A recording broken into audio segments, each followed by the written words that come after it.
Alors, la Coupe du Monde. Donc, on va déjà aller au Brésil. Et après, je vous donnerai quelques infos. Il y a une musique ou pas? On envoie une musique à j'aimerais bien, 23h48. mais bon, Neymar fait la Coupe du Monde. Le Ney. Il y a pas. Non, toujours pas. Il y a la nuit du samba. Qatar enchaîné pour ça. Bah, tu l'auras pendant 1h30, je pense. La nuit du Qatar enchaîné. la musique samba.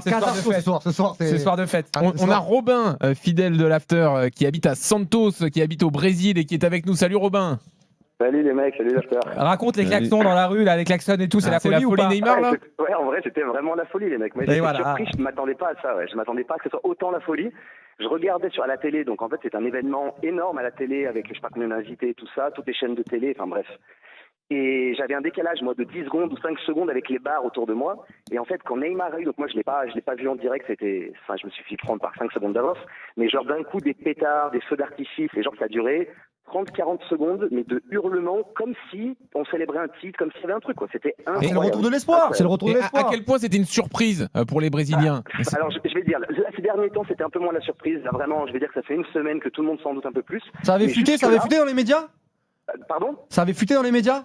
Un petit peu. Alors là, il dit, soi-disant, oui, ça avait fuité. Ce matin, déjà, la liste a fuité. La liste qui a fuité est la bonne, est vraiment celle qu'il a mise. Donc, apparemment, ça aurait fuité.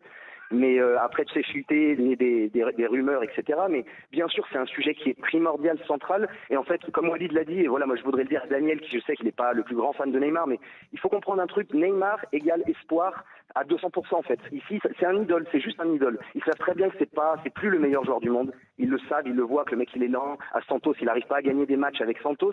Je veux dire, à un niveau qui est vraiment faible à la Coupe du Monde. Mais alors, tu l'entretiens sur quoi l'espoir en fait? Si même à Santos, il arrive pas. C'est un fantasme. C'est un idole. En fait, D'accord. Et donc ça, c'est bien ça. Il n'appartient plus à lui-même. Oui, mais en fait, c'est une affaire de personnalité. Je veux dire, moi, dans la vie, j'ai toujours détesté les idoles. Je ne fonctionne pas à ça. Je ne suis pas fan. J'ai pas, que ce soit dans la musique, dans tout. Moi, je ne comprends pas les gens qui réagissent comme ça. En fait, pour moi, c'est comme les militants politiques. C'est comme Platini, tous ces gens-là. c'est ton idole, Platini. Idole. Mais j'irais pas. C'est un exemple. Platini, c'est mon joueur préf, mais pas idole. Tu vois, le côté descendre dans la rue, le klaxon et tout. Je fais pas ça.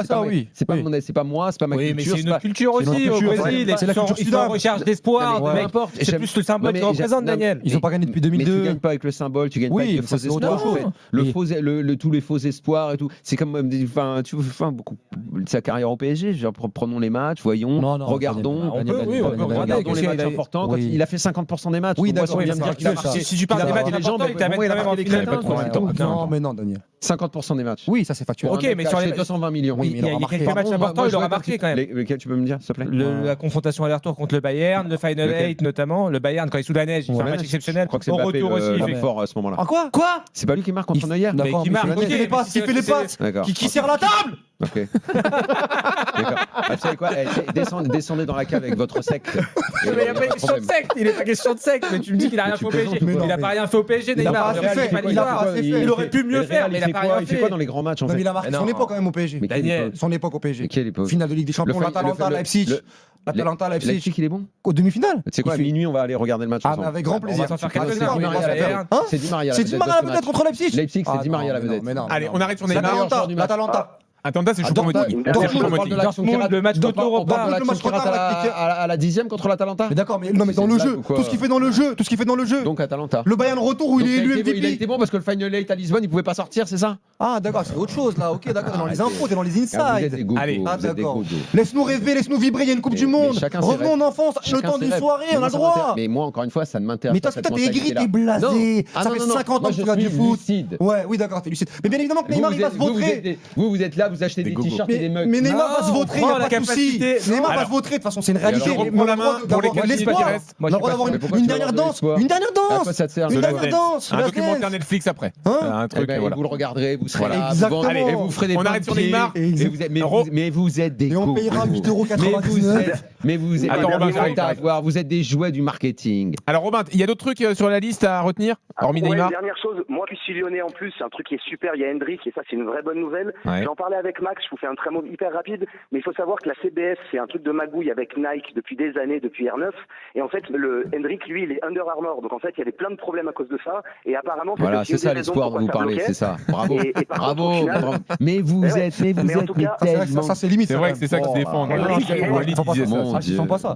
Donc c'est pas une attraction Neymar au Brésil à la Coupe du Monde, on est insensible à ça. Et pas de faut avoir le Covid du football, faut avoir le Covid du football, sincèrement, faut rien ne ressentir. Moi je pense que c'est une attraction. Ah mais il n'y a pas d'attraction. Ah voilà, d'accord. Comme à Disney là, c'est quoi? Et tu vas jamais à Disney toi? Tu vas jamais à Disney? s'appelait déjà Space Mountain 2. Tu vas jamais à Space Mountain? Un bon Space Mountain, un bon Space Mountain de temps en temps. Neymar, on se le fait pas toute l'année, mais un petit espoir sur Neymar. Bon, et donc sauf que là c'est Space Mountain. Il y a pas de Thiago Silva. Le wagon il est cassé. Bon. Oui, je t'entends. Il n'y a pas de Thiago Silva alors. Je veux des churros, c'est une pomme d'amour. Donc Hendrik, je sais pas, vous n'en avez pas parlé, mais Hendrik c'est comme un gros truc qui soit là. Ah bon? On vient d'en parler là. Quand même, je veux dire, il est arrivé au dernier moment quoi. Enfin, Hendrik il était là la dernière trêve quand même. Oui, en mars il était là quand même. Il a fait une sélection derrière, oui. Avant, il a fait le dernier il est rassemblement. venu à Lyon pour avoir ça. Un rassemblement, c'est quand même plutôt une surprise. En tout cas, tout le monde ici attendait de voir et il est pris, donc c'est une bonne nouvelle. Et sinon, écoutez, le reste, il n'y a pas énormément d'autres surprises. João Pedro, non? João Pedro qui n'est pas pris et Thiago Silva qui n'est pas pris. Ouais, c'est vrai qu'il y a João Pedro qui est pas pris. C'est mieux Neymar que João Pedro quand même. C'était dans les tuyaux quand même aussi. C'est pas tout à fait le même profil. Merci Robin. Il a préféré Igor Thiago qui a 22 buts avec Brentford en première ligue. Mais il sera titulaire ou remplaçant alors d'après vous? C'est la question, c'est l'attraction. Sur le mois prochain, c'est l'attraction. Toi tu le mets titulaire? C'est les prochains débats. C'est les prochains débats. C'est les prochains débats. Moi, je pense qu'il sera titulaire, capitaine et coach adjoint aussi. En même temps, vu l'importance. En fait, c'est ça qui est intéressant. C'est les visions du foot. Moi, je suis argentin. Je suis italien. Je suis ces pays-là où ça joue vraiment. Et vous êtes pour les ronds de jambes. Non, on est bien les Argentins aussi. C'est vrai que le Brésil n'a jamais gagné de Coupe du Monde. C'est vrai qu'ils ont que des ronds de jambes. Ils ont pas ça Coupe du Monde. Tu sais quand est-ce qu'ils ont gagné les dernières fois? Ah oui, je connais. En 2002. Quand ils avaient abandonné leur culture. Ah bon? En 2002, Ronaldo, avec les 4 fantastiques, etc. En 2002, c'est beau le Brésil. Non, c'est pas beau, mais je veux revoir les matchs. T'as oublié, t'étais petit, non? T'étais né? Non, j'ai revu le match. Parce que 2002, si alors 2002. Ah donc c'est béton, C'est une belle Coupe du Monde. Mais c'est béton. Mais c'est pas béton. C'est les individualités. 94 béton.